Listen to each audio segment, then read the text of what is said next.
Yamwachi biem Samuel Kwabado Badwam TV Badwam so Apostle Dr. Nita Kutego Yeda say enu nkranchen sam de edu so no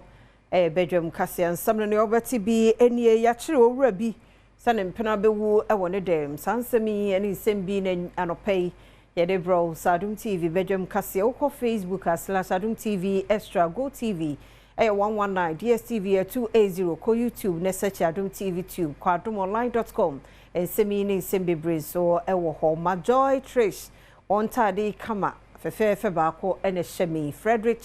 Opticals ehwemani no ebo ho ban midi afia amankwa tamaklu afia ni debienti said nsem chiremu ankasa etie Kaswa of our district police command no ache owura bia wanya mfie aduonu enum Nidin de Kwame whiskey ni nyina ne se ne mpena ode lenda mfie aduonu mienu waba bewo atone dem AWUTU PAPAASE ye no wo AWUTU Senya West Mansimo e wo finfin mantemo abofra na wewu no oye menu akakraba kra yakwa awuma mmame ne chiriba 4 ne last born no enti down on Friday and apalo na meeting kan say okon ne boyfriend bi o ma we ko wu ada ti maybe say mo no na o say ya wadana ne mre no na oko oye ne boyfriend nchen na oko no kra na okita indomie na odokoi ti indomie na odekoi no kra wendi indomie no na obema no eduane bi awaye na brema ne ma bi na odi enti ade bechi fida no no chese brema no na kase mu no chese oso ni nsemu a na waye mle oso ni nsemu waye mle ohwe ne nanu nyina atohuru enti obi na efre ne bra no ne bra peni no se die esi new no so tudo america na okoi enti okoi no na okebisem enti obisem na sana abofra na ewu ato boy ne dem no ka chese na nkasa de onko na onkafa abofra no mfa ne betra moto no suno nko ti abra okodu hospital na chese we wu dada ena doctor funu kan se we wu nti onfa ne mrefi Bento akasiano eso na corruption watch enhwehwemu ya wahu ekire se abannwuma hodo bebre wo hono a say right to information bill wo mbejemu ne se bi obi person bi afri hono ma won sabetumi aka no abannwuma hodo bi wo ho a wo mfa ma eho ensem nti no abemeka ena ababeda wo mo eso afri se nipa no peno a wanya ama no wa mamremu no na je se wo se yebo wo kanti me kasai penalties ahodo be 5.6 million cedis ena ene enumekoi bi one more edimunsem ene that they used to have before the passage of the RTI, and some still hide behind the oath of secrecy, although the RTI Act has come to override the oath of secrecy. So there is still some level of capacity building that needs to be done.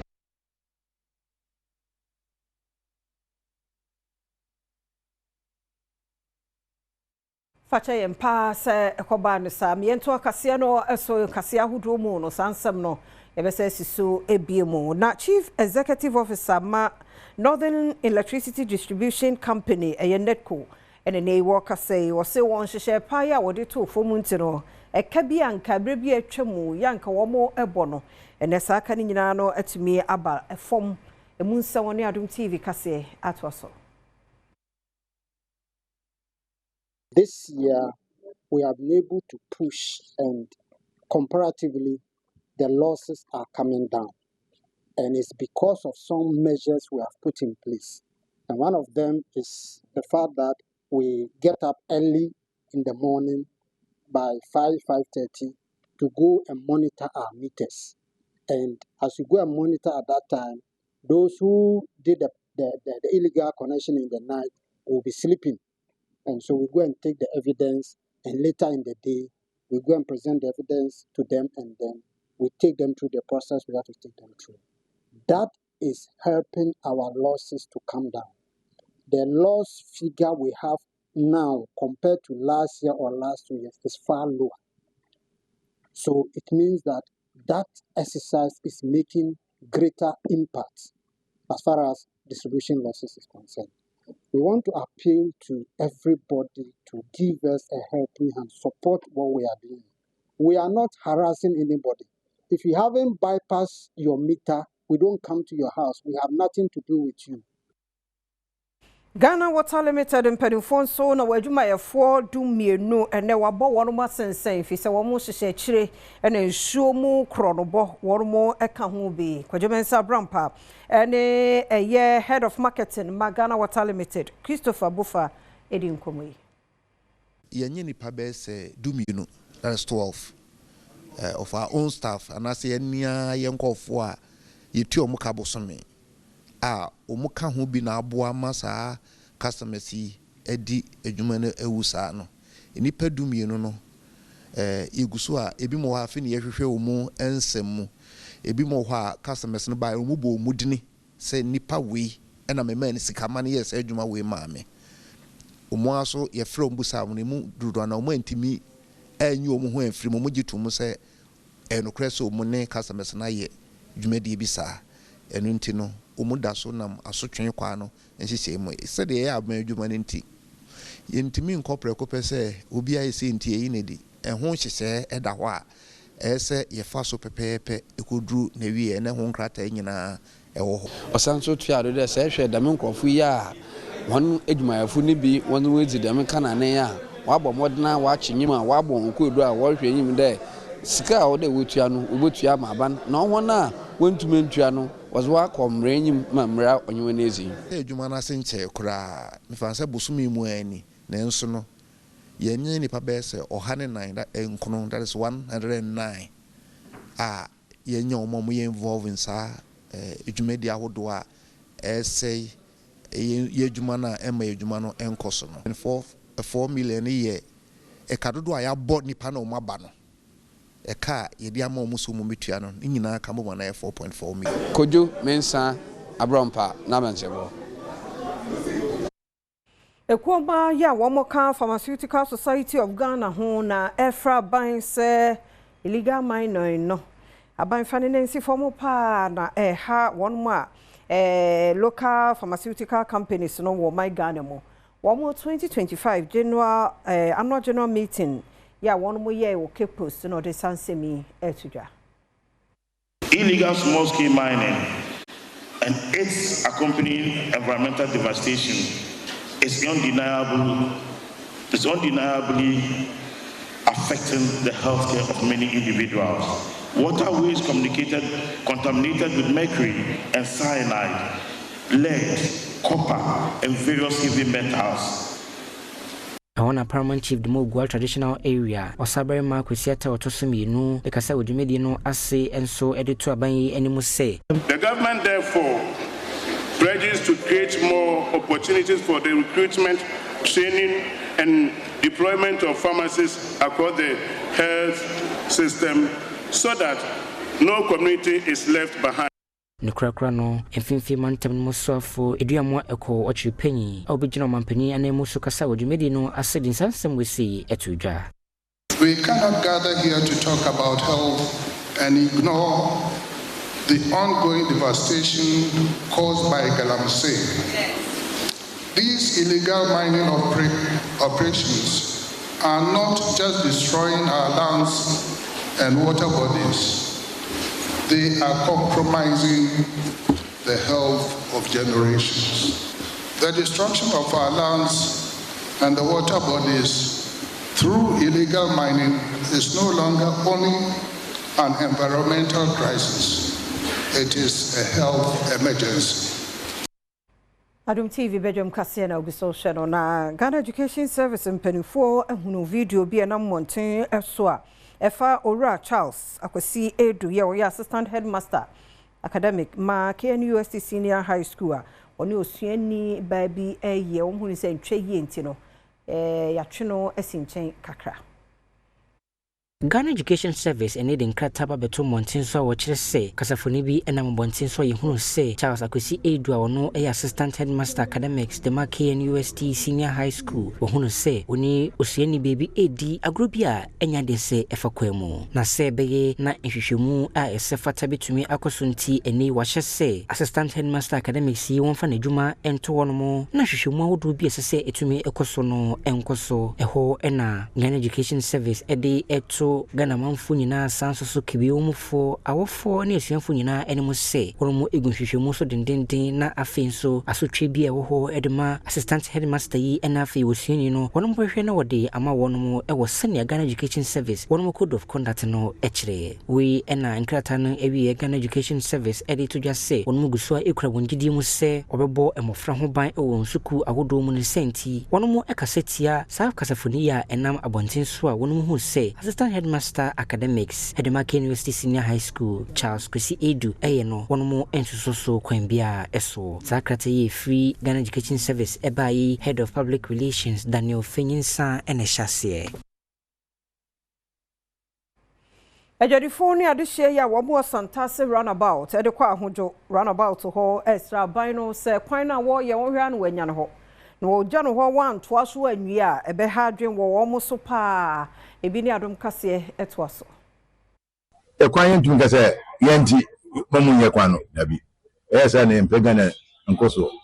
e pese nyina yetum kono na mum yo sa banso ye ne e chepa ne de man se we bi no so boye yani a ebeka ye da no se bi no ombo ayi me yo kwan ye bi so se ye na ye Ghana fo ye boye mo no so boye ana kwanya de ba kwaya so ne so mo kaso mo be ya mo mu njan to ma futuro moye ense minim se bebre fom kokobe ho ne ko nyina wo bi ti dwiri ye ne ba by still na kwanya da ho mo nye ti de sere ne se mo kaso mo be ya mo nyina so no mo nye maye na be bia ense be kwaya no do mo mpe bebre abele maye na so enfa nton ya de so ya tina ache mo ana si ya we confirm so mo se dan o ma bebi ya ti wo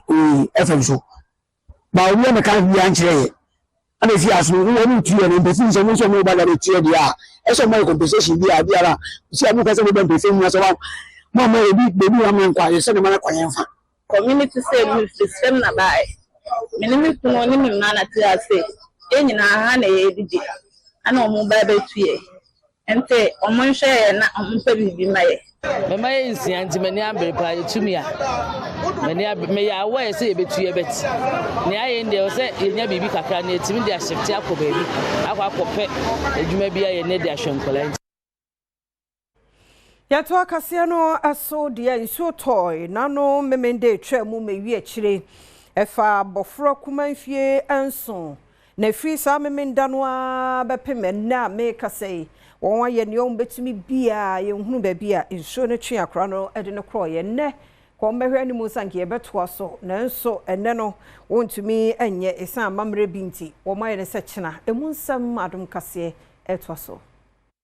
Daka enko minu Usuateti bigato America 8 bigato 24 and 20 America 8. Next month ko say 22 last still na you one plan. Otumi ho bugato tumi do biana no oni wiase tumi ho mo bae twanko ko mutumi hu say ehu oh eno yi de twa enkoko of 5 ene ye twa one fa na e di entra tumi ho entra se ade ohia wukan ohia akọ yesre amwafo ogan kwa ne kaza abambu aba ya no ni bi de ya dafu ebi ni ho abambu aba di ya gije wa wo ento ya eno echa Adom kase ene won bia edin ananom atwankonya ene akonfo no bia chikoyi apaye no bi bonkomo ewo nsuo ni so na wo mo sere se oh tumi ho because you need a balance ano and dry kusida need ke chisa ya pana yin no eno so ekeke ye need de kunju twan ko komiansa sira nsanka eno so yesa betwa nso modi wa na namo pa che se sie mo ti se yemfa dwane ye den enfamla ni ehu se tumi ho se tumi ho ma je na je nsa ka kwala ndada on ye sense ye pai bo se ye bom pen fo se obi am mo le be hu akwala no ehu akwala no wi a ɔhyɛ sɛ na wantimi ahu bia airport nsuo ndi akroe ɛkɔhyɛ yi die kyena ɛyɛ dabɔne a wɔmfa nkɔ nsuo no mu nti wantimi ɛmbɛyi apayɛ ɛhwehwɛ akora na gye da ukuada amansan kyerɛ me kwadwo bi mmireko ama ne bɔ asante mantam so na National Deputy Executive Director Ma Fisheries Commission Professor Beche Esiedu na wose commission no ni abrek sekrodom how be a very for no mbehwe so besia no mo ha kakra ya omo no eye aduane no bo no ye de mo no ase ne bo na edin kakra ti ya yese ye friend say ye hwe aduane foforo a yebetimi de ama omo a ye hwem homemade feed no san so a creative platform ya oba Africa akrampa info page for a creative platform nti ne hia ne say wo fish farmer no ube register wa log in na obetun yusu mobile phone krampo no na bi obi wo Ghana ha ba bia wa chen so mo fishi e be say your friend say pan baako me ton mo go so na o de wato na de wa mumu na mumu sika na de amount Ebra wohwe senior fish farming ejuma eko so ewa afomantem mu na regional director the Fisheries Commission Dina Obu bi sechibia ede to adom kase enim se it is a way na wonya put me change no say value addition put me add value to so na wanya ko eno achi no ye de heya ye we e be ya fish ama ye kuafo say ne be ya abri biara market day e ye Wednesday e wo mu ha it is a do market day say open am fresh open say ya toast to open say ya roast open say ya ye biara no e ba ha obenya biara eno ni botaiti a ene dey ye disaduma Ghana Armed Forces in Penifo 2025 nationwide enlistment and recruitment exercise no beba so befa emebunu ya wono mo be ya adwuma mantam dunsian mu nyina no dwumadie no ebekoso emunsam eni Ghana Armed Forces needing krataba beto montin so a wode to just say enchibia wonomo eba be shasia enlistment and as a recruitment edi akọ Ghana Armed Forces no emu asa enlistment a wonomo wode be hyehyɛ so ebekoso e wo mantam dunsia wo man nyina emu we wode to dwa wonomo de hyehyɛ mu mantam dunsia no mu nyina se ne be ya mantam bia so betumi enya enkrofukura wonomo so ba be piemu aba be som o man Ghana na we no wode to just say enchibia wonomo eba be hye enlistment yi ase no omanfo ntam kuchu e wo gaf.online.mail.gh sanso gaf.recruitment.mail.gh and afi daily graphic any Ghanaian Times de bo enkrata no mu esanse emra wonomo ede be hye yi ase ebetodwa eho ena wonomo ebehu no we no wode kokobon so ekode amanfo nyina se wonche wo ho emfan free recruitment links ahodo amanfo ede koto Facebook Instagram WhatsApp and afi abefo 10 tan ahodo so esanso amanfo wode sa no nyina koto no eyapobofo a wonomo enimwa bia ede bo wonomo sanso enkrata no de to just say enlistment and as a recruitment ya wonomo eba beyi anyade se Ghana Armed Forces and as empenyifo a wonomo ena da Ghana Armed Forces no ehu akonya bia so obetumi abo obibia ne senti wonomo nhwe ya no nhye no nso na sankrata beto monten so yi Naval Captain Veronica Ajo Ahino no Acting Director General of Public Relations of Ghana Armed Forces nsa ene hyase Benyano so na Adom TV Badwam kase no ha na brema kwan na no pay di